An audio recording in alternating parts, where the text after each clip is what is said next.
दोस्तों welcome to my YouTube channel. मेरे YouTube channel में आप सभी का स्वागत है। दोस्तों इस वीडियो में मैं आप लोगों को साउथ कोरिया का टूरिस्ट वीज़ा के लिए जो बैंक स्टेटमेंट चाहिए, जो सेविंग्स अकाउंट का स्टेटमेंट चाहिए, वो कैसे बनाते हैं हम लोग, उसके ऊपर ही मैं आप लोगों को इन्फॉर्मेशन दूंगा। दोस्तों वीडियो को आप लोग बिल्कुल स्किप मत कीजिएगा। अगर आप लोग वीडियो को स्किप करेंगे, वीडियो के माध्यम से जो इन्फॉर्मेशन मैं आप लोगों को देना चाहता हूँ वो इन्फॉर्मेशन आप लोगों को नहीं मिलेगा। दोस्तों वीडियो स्टार्ट करने से पहले जो नया व्यूअर्स है मेरे चैनल में, मेरा चैनल को जरूर सब्सक्राइब कर लीजिए और पास में जो बेल आइकन उसको दबा दीजिए ताकि मेरा हर एक वीडियो का नोटिफिकेशन आप लोगों तक पहुंच जाए। तो दोस्तों चलिए शुरू करते हैं आज का वीडियो।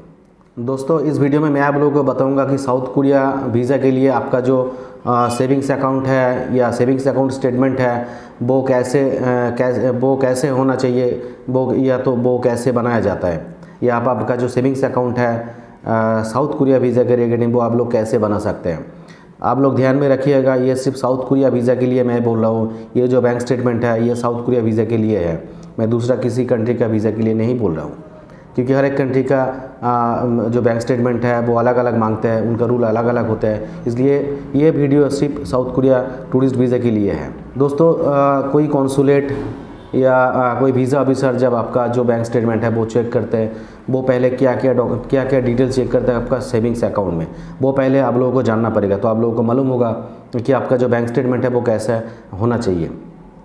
दोस्तों जो कॉन्सुलेट है या जो वीज़ा ऑफिसर है उनको पहले आपका जो बैंक स्टेटमेंट है उसके ऊपर नज़र डालते हैं और वो पहले देखते हैं आपका जो ओपनिंग बैलेंस, आपका ओपनिंग बैलेंस क्या है, साथ में देखते हैं आपका क्लोजिंग बैलेंस क्या है, और बीच में जो ट्रांजैक्शन है बहुत सारा डिटेल्स इसमें होता है, वो सारा डिटेल्स चेक करते हैं। मैं एक एक करके आप लोगों को सारा डिटेल्स इसमें इन्फॉर्मेशन आपको दूंगा। दोस्तों साउथ कोरिया एम्बेसी मांगते हैं आपका 6 मंथ का सेविंग्स अकाउंट का स्टेटमेंट। 6 मंथ का जो सेविंग्स अकाउंट का स्टेटमेंट मांगते हैं उसमें आपका अच्छा खासा बैलेंस होना चाहिए। 2.5-3 लाख 4 लाख तक बैलेंस आपका अगर होगा तो वो अच्छा एक हेल्दी बैंक स्टेटमेंट माना जाता है। लेकिन दोस्तों आप लोग क्या करते हो कि पिछले 6 महीने 5 महीने में कोई बैंक बैलेंस आपका नहीं है, 10,000 15,000 20,000 50,000 है, और आपने अचानक उसमें 2 लाख 2.5 लाख 3 लाख डाल दिया। आपने सोचा कि आपका वीज़ा लग जाएगा, वो वीज़ा आपका नहीं लगेगा। आपका जो ओपनिंग बैलेंस है उसमें कम से कम 1.5 से 2 लाख का बैलेंस होना चाहिए, शो करना चाहिए। आप जब बैंक स्टेटमेंट उठाओगे तो आपका जो ओपनिंग बैलेंस है उसमें 1.5 से 2 लाख या कम से कम मिनिमम 1 लाख उसमें बैलेंस होना चाहिए। 1 लाख मिनिमम उसमें होना चाहिए आपका ओपनिंग बैलेंस में, ठीक है। वो जो ओपनिंग बैलेंस है उसको धीरे धीरे हर एक महीने आपका इंक्रीज़ होता जाएगा। इंक्रीज़ होकर जो ओपनिंग बैलेंस था, मान लीजिए कि पहले 1.5 लाख था, नेक्स्ट मंथ वो कम से कम 1,80,000 होना चाहिए, ये 1,70,000 होना चाहिए। उसके बाद अगले महीने उसको 2,10,000 2,30,000 होना चाहिए। नेक्स्ट मंथ वो 2.5 लाख तक होना चाहिए। ऐसे करके जैसे महीना बढ़ेगा, मान लीजिए कि आप स्टेटमेंट दे रहे हो जनवरी से जुलाई का, तो जनवरी मंथ में आपका बैलेंस था 1.5 लाख 1,50,000, तो वो फरवरी में कितना होना चाहिए, कम से कम 20 से 25 या 30,000 आपका उसमें इंक्रीज़ होना चाहिए बैलेंस, 20 से 25,000। तो वो आपका इंक्रीज़ हो गया 20 से 25,000। उसके बाद मार्च में कितना होगा, उससे 20 से 25,000 और इंक्रीज़ होगा। मतलब आपका बैलेंस जो था पहले जनवरी में 1,50,000, फरवरी में वो हो गया 1,70,000, मार्च में वो हो गया 1,90,000 से 2 लाख हो गया, अप्रैल में हो जाएगा 2,20,000 से 2,30,000, मई तक आपका हो जाएगा 2.5 लाख से 2,60,000 तक, जून तक आपका हो जाएगा 3 लाख तक। ऐसे करके आपका जो बैंक स्टेटमेंट है वो धीरे धीरे इंक्रीज़ होगा। इसको कहते हैं हेल्दी बैंक स्टेटमेंट। आपने अचानक कोई बैलेंस डाल दिया, उसमें पिछले 4 महीने में कोई बैलेंस नहीं था और आपने पैसा आया कहाँ से मिला है वो आपने डाल दिया अचानक, तो उसमें नहीं होगा दोस्तों, उसमें आपका वीज़ा रिफ्यूज़ हो जाएगा। और एक बात है दोस्तों, आपका जो बैंक स्टेटमेंट है जब चेक करते हैं कोई कॉन्सुलेट तो उसमें डेबिट और क्रेडिट बहुत अच्छी तरह से वो चेक करते हैं। वो ज़्यादातर देखते हैं आपका जो क्रेडिट अमाउंट है वो चेक करते हैं। आपका जो क्रेडिट अमाउंट है, मतलब आपका पास जो पैसा आ रहा है आपका सेविंग्स अकाउंट में, वो कहाँ से आ रहा है, वो बहुत ही अच्छी तरह से चेक करते हैं। आपका जो करंट अकाउंट है उसमें से आपका पैसा आपका सेविंग्स अकाउंट में आना चाहिए। एज ए प्रूफ आपको रहना चाहिए कि आपका जो इनकम है आपका बिजनेस के थ्रू आपको आ रहा है, मतलब ये आपका प्रॉफिट है, ये आपको दिखाना चाहिए। एवरी मंथ 1 से 2 बार आपका करंट अकाउंट से आपका सेविंग्स अकाउंट में पैसा आना चाहिए।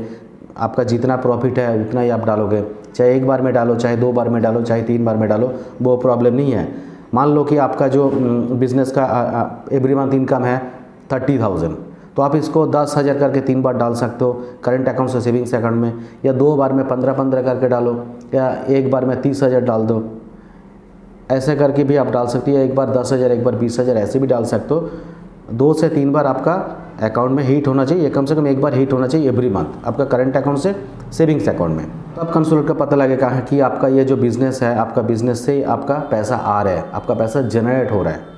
ऐसा ना है कि आप पैसा किसी से उधार लेके आपने डाल दिया है, और आपका जो सेविंग्स अकाउंट में उसमें प्रॉपर और मेंटेन होना चाहिए, मतलब लिखाना चाहिए कि ये पैसा कहाँ से आ रहा है। जैसे कि कई सारा क्लाइंट का मैंने देखा है, उसका प्रॉपर लिखा नहीं होता है कि पैसा कहीं भी आप अगर IMPS करोगे या फ़ोन पे गूगल पे करोगे तो उसमें ना वो क्लियरली लिखा नहीं आता है कि वो पैसा कहाँ से आ रहा है, उसमें बस नंबर आता है। अगर आप अपना करंट अकाउंट से आप अपना सेविंग्स अकाउंट में पैसा NEFT करके ट्रांसफ़र करोगे तो प्रॉपर लिखा आएगा। जैसे कि किसी का गारमेंट्स है, सिंह गारमेंट्स है, करण गारमेंट्स है, किसी का कोई एंटरप्राइज़ है, तो उसी एंटरप्राइज अकाउंट से या गारमेंट्स अकाउंट से आप ट्रांसफ़र करो, ऑनलाइन ट्रांसफ़र करो, NEFT करो, उसको नेफ्ट कहते हैं, वो करो तो उसमें प्रॉपर दिख जाएगा। तो ऐसे करके अगर आप करोगे तो आपका एक proper genuine and well maintain bank statement होगा, और इसमें आपको वीज़ा भी बहुत ही अच्छा मतलब ईजीली मिल जाएगा। दोस्तों और एक बात आपको ध्यान में रखना है कि आप सोच रहे हो कि जो साउथ कोरिया एम्बेसी है वो तो आपका करंट अकाउंट ही नहीं मांग रहा है, तो करंट अकाउंट होने का क्या ज़रूरत है। लेकिन दोस्तों आप साउथ कोरिया का जो वीज़ा एप्लीकेशन फॉर्म है उसमें क्लियर एक पॉइंट लिखा है कि आप अभी काम क्या करते हो, आपका बिज़नेस क्या है, या आपका जॉब क्या है, या जॉब का एड्रेस भी आपको मांग रहा है। मतलब प्रॉपर आपका जो प्रूफ है वो प्रूफ नहीं मांग रहा है, बट आपको वो लिख के देना पड़ रहा है कि आप मेरा ये बिज़नेस है, मेरा बिज़नेस का नाम है सिंह गारमेंट्स, मेरा बिज़नेस का नाम है करण गारमेंट्स या बर्निन एंटरप्राइज, जो भी होगा आपको लिख के देना पड़ रहा है। तो उसी करंट अकाउंट से अगर आपका सेविंग्स अकाउंट में पैसा आ रहा है तो वो इसका एक जेन्युइनिटी प्रूव हो रहा है कि आपका जो प्रॉपर एक बिज़नेस है, आपका जो सेविंग्स अकाउंट है वो भी जेन्युइन है, आपका करंट अकाउंट से सेविंग्स अकाउंट में पैसा आ रहा है। ये सारा चीज़ें आप एक अगर प्रूव कर सकते हो तो उनके लिए जस्टिफाई करना बहुत आसान हो जाता है, एक कॉन्सुलेट को जस्टिफाई करना बहुत आसान हो जाता है, और वो बहुत ईजीली आपको वीज़ा दे देते हैं। कभी भी ऐसा मत करना कि आप अचानक कोई बैलेंस इसमें डाल दिया, वीज़ा अप्लाई करना है, ठीक है, 1 महीना पहले 1 महीना बाद तो आपने अभी उसमें से 2 लाख 2.5 लाख 3 लाख डाल दिया, आप सोच रहे हो कब कि वीज़ा आ जाएगा, वीज़ा नहीं आएगा। दोस्तों इस बैंक स्टेटमेंट के रिगार्डिंग अगर आपको और भी कोई जानकारी चाहिए तो आप ज़रूर रॉबिन अरोड़ा को एक बार कॉल कर लो। मिस्टर रॉबिन अरोड़ा से बात करके आप पूरा चीज़ें और भी डिटेल तरीके से समझ सकते हो, क्योंकि ये जो छोटा सा वीडियो है 10-12 मिनट का वीडियो में मैं पूरा आप लोगों को डिटेल्स नहीं बता सकता हूँ, फिर भी जितना मैंने कोशिश किया, ट्राई किया कि आप लोगों को समझाने के लिए। अगर दोस्तों आप लोगों को लगता है कि मैंने इन्फॉर्मेशन सही दिया है तो एक लाइक ज़रूर करना, और इस वीडियो को ज़रूर आपके दोस्तों के अंदर शेयर कर देना, ताकि आपका जो दोस्त है जो साउथ कोरिया का वीज़ा अप्लाई करना चाहते हैं उनको भी ईजी हो जाए, ये जो प्रोसेस है बैंक स्टेटमेंट का वो इन्फॉर्मेशन मिल जाए। दोस्तों अगर वीडियो आप लोगों को अच्छा लगा तो एक लाइक ज़रूर कर देना, अगर अच्छा नहीं लगा तो डिसलाइक ज़रूर करना, और दोनों ही केस में मेरे चैनल को ज़रूर सब्सक्राइब कर देना। आज के लिए इतना ही, बाय बाय, थैंक यू।